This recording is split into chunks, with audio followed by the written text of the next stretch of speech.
Cards sun card represent ಆಗಿದೆ. ಕೆಲವೊಬ್ಬರಿಗೆ long distance relationship ಅನ್ನ ರೆಪ್ರೆಸೆಂಟ್ ಮಾಡ್ತಾ ಇದೆ. ಮತ್ತೆ ಕೆಲವೊಬ್ರು ಟ್ರಾವೆಲ್ ಮಾಡೋದ್ರ ಮೂಲಕ ನಿಮ್ಮ ಪರ್ಸನ್ ಅನ್ನ ನೀವು ಭೇಟಿಯಾಗಿರುವಂತಹ ಪಾಸ್ಟ್ ನಲ್ಲಿ ರೆಪ್ರೆಸೆಂಟ್ ಆಗ್ತಾ ಇದೆ. ನಿಮ್ಮ ಪಾಸ್ಟ್ ನಲ್ಲಿ ನಿಮ್ಮ ಲವ್ ಲೈಫ್ ನ ವಿಚಾರದಲ್ಲಿ ಒಂದು ರೊಮ್ಯಾಂಟಿಕ್ ಇತ್ತು, ಒಂದು ರೀತಿಯ ಕ್ಯೂರಿಯಾಸಿಟಿ ಇತ್ತು, ಒಂದು ಎಂಜಾಯ್ ಇತ್ತು. ಕೆಲವೊಂದು ರೀತಿಯ ಮೆಸೇಜ್ ಗಳನ್ನ ಎಕ್ಸ್ಚೇಂಜಿಂಗ್ ಮಾಡ್ಕೋತಾ ಇದ್ರಿ, ಫೋನ್ಗಳ ಮೂಲಕ ಅಥವಾ ವಾಟ್ಸ್ಆಪ್ ಗಳ ಮೂಲಕ ಮೆಸೇಜ್ ಗಳನ್ನ ಕಳಿಸ್ಕೊಳ್ಳುವಂತಹದ್ದು, ಒಂದು ರೀತಿಯ ಕ್ಯೂರಿಯಾಸಿಟಿ, ಎಕ್ಸೈಟ್ಮೆಂಟ್ ಗಳೆಲ್ಲ ನಿಮ್ಮ ಲವ್ ಲೈಫ್ ನ ವಿಚಾರದಲ್ಲಿ ಇತ್ತು.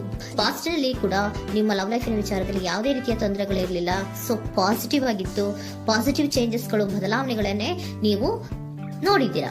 ಯಾವುದೇ ರೀತಿಯ ತೊಂದರೆಗಳೇನು, ಜಗಳಗಳೇನು ಇಲ್ಲದೆ ಇರುವಂತಹದ್ದು ರೆಪ್ರೆಸೆಂಟ್ ಆಗ್ತಾ ಇದೆ. ಅದೇ ಪ್ರೆಸೆಂಟ್ ಸಿಚುಯೇಷನ್ ಹೇಗಿದೆ? ಈಗಿನ ಸಿಚುಯೇಷನ್ ಕೂಡ ಸೆಕ್ಯೂರ್ ಆಗಿರುವಂತಹದ್ದು.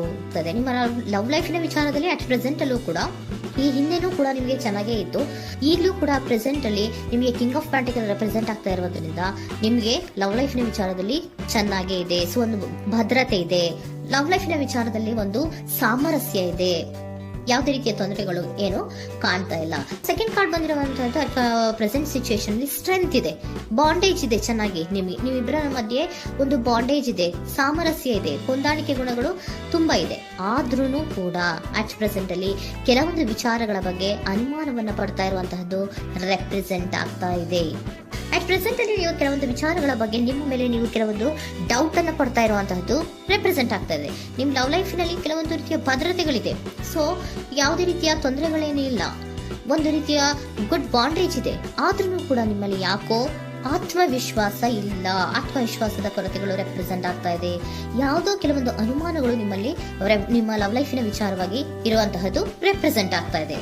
ಏನಾದ್ರೂ ತೊಂದರೆ ಆಗ್ತಾ ಇದೆಯಾ, ನನ್ನ ಲವ್ ಲೈಫಿನ ವಿಚಾರವಾಗಿ ಏನಾದ್ರೂ ತೊಂದರೆ ಆಗ್ತಾ ಇದೆಯಾ ಅಂತ ನಿಮ್ಮಲ್ಲಿ ನೀವು ಅನುಮಾನವನ್ನ ಪಡ್ತಾ ಇರುವಂತಹದ್ದು ರೆಪ್ರೆಸೆಂಟ್ ಆಗ್ತಾ ಇದೆ.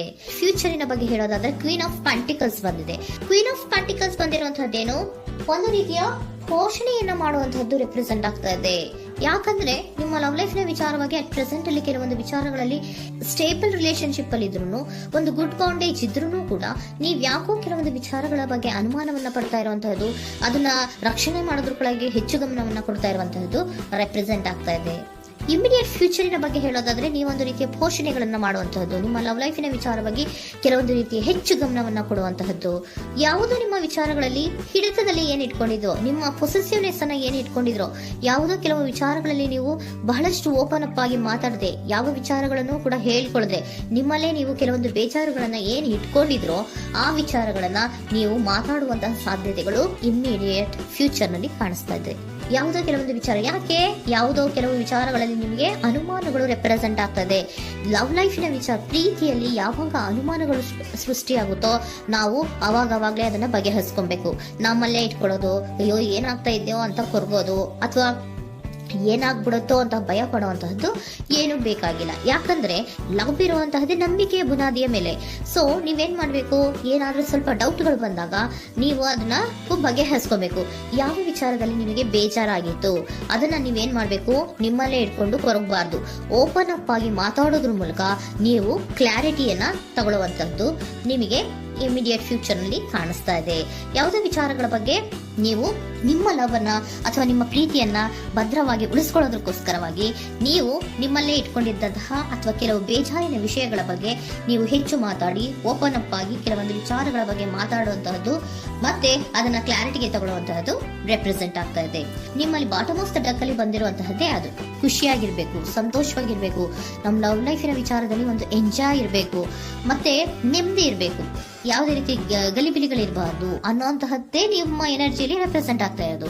ಅದಕ್ಕೋಸ್ಕರನೇ ನೀವು ಏನೇನು ಕೆಲವೊಂದು ಸ್ವಲ್ಪ ಅನುಮಾನವನ್ನ ಪಡ್ತಾ ಇದ್ರಿ ಅಥವಾ ಕೆಲವೊಂದು ವಿಚಾರಗಳಲ್ಲಿ ನೀವು ಡಿಸ್ಟರ್ಬ್ ಆಗಿದ್ರಿ, ಓಪನ್ ಅಪ್ ಆಗದೆ ಹೇಳ್ದೆ ನಿಮ್ಮಲ್ಲೇ ನೀವು ಬೇಜಾರನ್ನ ಮಾಡ್ಕೊಂಡು ಏನು ಕೆಲವು ವಿಚಾರಗಳ ಬಗ್ಗೆ ಕೊರಗ್ತಾ ಇದ್ರಿ, ಅದನ್ನ ನೀವು ಓಪನ್ ಅಪ್ ಆಗಿ ಮಾತಾಡಿ ಅದರ ಬಗ್ಗೆ ತಿಳ್ಕೊಳ್ಳುವಂತಹದ್ದು, ಅದನ್ನ ಕ್ಲಾರಿಟಿಗೆ ತಗೊಳ್ಳುವಂತಹದ್ದು ನಿಮ್ಗೆ ರೆಪ್ರೆಸೆಂಟ್ ಆಗ್ತಾ ಇದೆ. ಪಾಸ್ಟಿನಲ್ಲಿ ನಿಮ್ಗೆ ತುಂಬಾನೇ ಚೆನ್ನಾಗಿತ್ತು, ಅಟ್ ಪ್ರೆಸೆಂಟಿನಲ್ಲೂ ತುಂಬಾನೇ ಚೆನ್ನಾಗಿದೆ. ಬಟ್ ಕೆಲವೊಂದು ವಿಚಾರಗಳ ಬಗ್ಗೆ ನೀವು ಸೆಲ್ಫ್ ಡೌಟ್ ಅನ್ನು ಪಡ್ತಾ ಇರುವಂತಹದ್ದು ರೆಪ್ರೆಸೆಂಟ್ ಆಗ್ತಾ ಇದೆ. ಏನಾಗ್ತಾ ಇದೆಯೋ ಅನ್ನೋದ್ರ ಬಗ್ಗೆ ನೀವು ಸ್ವಲ್ಪ ವಿಶ್ವಾಸವನ್ನ ಕಡಿಮೆ ಮಾಡ್ಕೊಳ್ತಾ ಇರುವಂತಹದ್ದು ರೆಪ್ರೆಸೆಂಟ್ ಆಗಿತ್ತು.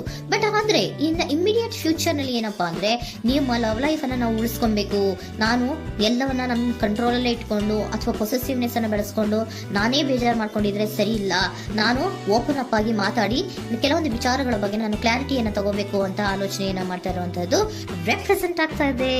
ಓಕೆನಾ? ಒಂದು ಏಂಜಲ್ ಗೈಡೆನ್ಸ್ ನ ನಿಮ್ಮ ಲವ್ ರೀಡಿಂಗಿನ ವಿಚಾರವಾಗಿ ತಗೊಂಡ್ಬಿಡೋಣ ಅಲ್ವಾ. ದ ಸಿಚುಯೇಷನ್ ವಿಲ್ ಇಂಪ್ರೂವ್, ಸಿಚುಯೇಷನ್ಗಳು ಇಂಪ್ರೂವ್ ಆಗತ್ತೆ. ನೀವು ನಿಮ್ಮಲ್ಲೇ ಇಟ್ಕೊಂಡು ಹೊರಗಬೇಡಿ.